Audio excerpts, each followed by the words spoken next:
તો અમદાવાદના રિક્ષા ચાલકો માટે આ સમાચાર ખાસ છે। રિક્ષામાં હવેથી મીટર ફરજિયાત કરાયું હોવાની વિગતો પ્રાપ્ત થઈ રહી છે। સંપૂર્ણ વિગત અમે આપને આપીએ કે જ્યાં મીટર ફરજિયાત કરવાના નિર્ણયને રિક્ષા ચાલક યુનિયને આવકાર્યો છે। મીટર ન લગાવ્યું હોય તેના પર કાર્યવાહી કરવાની યુનિયનની માંગ છે। શટલ રિક્ષા ચાલકો સામે પણ કાર્યવાહી કરવાની માંગ કરી છે। મીટર લગાવવાની સમય મર્યાદામાં વધારો કરવાની જરૂર હોવાનું પણ જણાવ્યું। ગ્રાહકો ઉચ્ચ ભાવની જગ્યાએ મીટર ભાવે મુસાફરી કરવાનો આગ્રહ રાખે।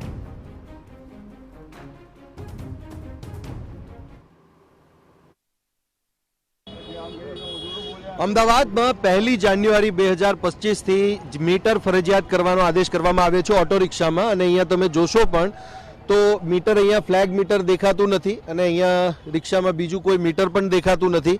આ રિક્ષા ચાલક કોણ છે? ये मीटर क्यों नहीं लगाया आपने? मीटर उसका खराब हो गया है। नहीं, આજથી આ મીટર લગાવવાનું હતું કહેવામાં આવ્યું હતું પોલીસ દ્વારા, તેમ છતાં મીટર નથી લગાવ્યું એનું કારણ શું? पार्सिंग आवे, पार्सिंग में जाएगी तब पार्सिंग होगी तब जाएगा। पार्सिंग हो जाए। पैसेंजर से भाड़ा कैसे लेते हो? ऑनलाइन। आप भी ऑटो रिक्शा वाले हैं? तो आपके रिक्शा में लगे मीटर? हमारे में तो लगा हुआ ही है, कंपनी का ये नवी गाड़ी है। मेन रीजन क्या है, ये मीटर कोई मायने नहीं रखता। पैसेंजर को आप मीटर दिखाते हो ना तो वो खुद ही भाग जाता है।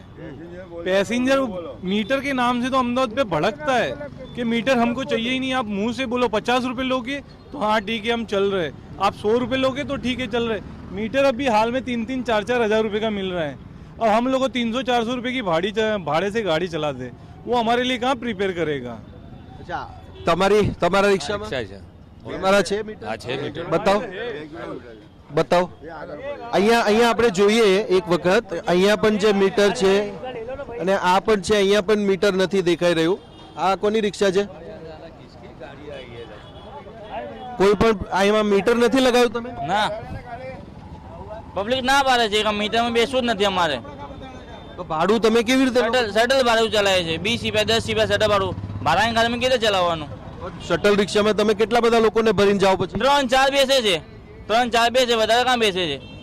3-4 બેસે, જે મળે 2 મળે 3 મળે, 2 બેસે તો નીકળી જવું પડે, 3 મળે। પબ્લિકને સિવિલ જવું તો પેસેન્જર કીધે બેસે 20 રૂપિયા 30 રૂપિયા। તો અહીંયા જુઓ તમે કે ઓટો રિક્ષા જે છે એના માટે કોઈ પણ જગ્યાએ તમે જશો તો મીટર, અહીંયા આ ડિજિટલ મીટર અહીંયા દેખાય છે। આ મીટર દેખાય છે અહીંયા, જે મીટર અહીંયા લગાવવામાં આવ્યું છે।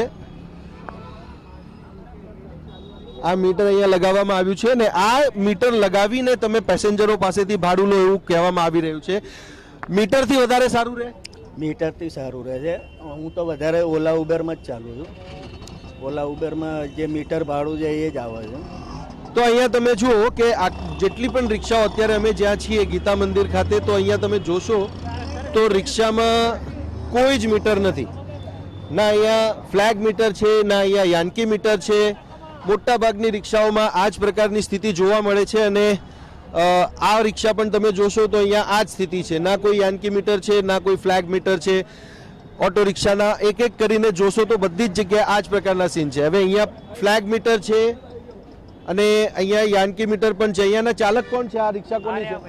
તો આ રિક્ષામાં તમારા જે પેસેન્જર બેસે છે, તમે મીટરથી બેસાડો તો વધારે સારું કે પછી તમે છૂટક બેસાડો છો? મીટરથી સારું, મીટર પર સારું।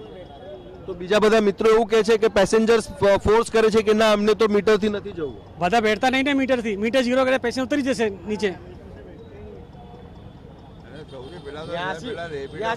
जाना हो तो 160 रुपए एक इंसान कैसे दे, भाड़ा कैसे देगा? अगर नॉर्मल इंसान हैगा, अगर उसको सर्किट जाना है तो 160 रुपए मीटर भाड़ा तो देगा नहीं। वो गरीब इंसान है, सर्किट नौकरी करता है तो 30-40 रुपए में जाएगा। પણ જનરલી રિક્ષામાં એવું જોવા મળે છે કે પેસેન્જર્સ ખૂબ વધારે ભરેલા હોય। શટલ રિક્ષા તમે લઈને જાઓ, એટલા બધા ભરીને જવું બી તો જોખમ છે ને। 4-5 ભરે છે તો 4 માણસ બે તો 160 રૂપિયા મીટર થાય ને। આટલું તો કરશે ને, મીટર ભાડું તો લેશે કે નહીં લાવે? તો આ એક સમસ્યા છે। ઓટો રિક્ષા ચાલકોનું કહેવું છે કે પેસેન્જર્સ જે છે એ ફોર્સ કરતા હોય છે કે એમને મીટરથી નથી બેસવું અને શટલમાં લઈ જવાનું હોય ત્યારે આપણે જોઈએ છે કે દ્રશ્યો કેવા જોવા પણ મળે છે। અને સાથે જ સાથે કેટલીક રિક્ષાઓમાં આપણે જોઈ પણ રહ્યા છીએ કે મીટર ના યાન્કી મીટર છે, ના ફ્લેગ મીટર છે। કેમેરામેન તોસીફ મલિક સાથે સચિન પાટીલ, TV9 અમદાવાદ.